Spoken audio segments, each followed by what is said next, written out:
Today in our studio we have Miss NATARAJAN, an independent education consultant in India. Miss NATARAJAN, we would like to learn about your journey in the education field. You started your journey in 1993. What would you have to say? 25 years in the education line? I can't believe it's gone so quickly. We all feel that time passes quickly. I think we do, you're right.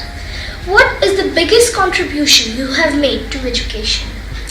I think if I think about my contribution to education, it's been when working with particular children who have had perhaps issues accessing education, and sometimes groups of children, and seeing them become useful and productive members of society and to be successful and confident adults. Not the big things, it's the working with children that's important.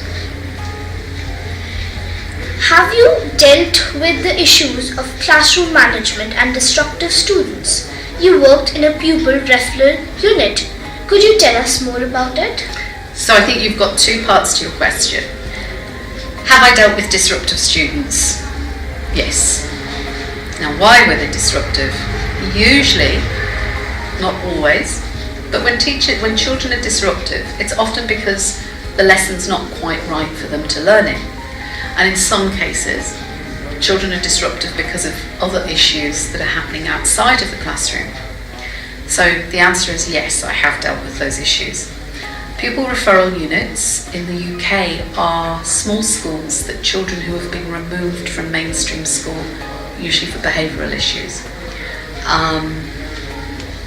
I think those jobs have been some of the most satisfying for me, because when you get that right and you get that child back into education and back into their learning, you actually change their lives. And I think sometimes as teachers we forget that, is that education changes lives. I strongly believe in that. Good to hear it. How do you make schools inclusive for differently able pupils? That's a really good question.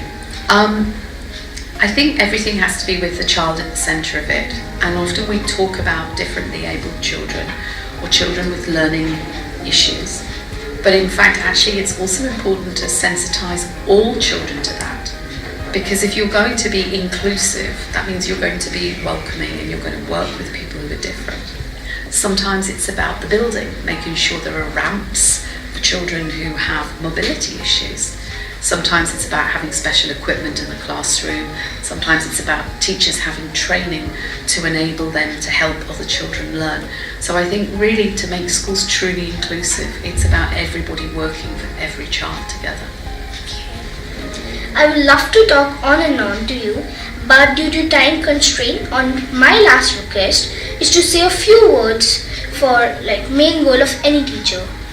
I think any teacher, whatever their subject, wherever they are in the world, whichever age group they teach, is children have to be at the heart of everything you do, whether it's planning a lesson, designing a building, looking at a new curriculum.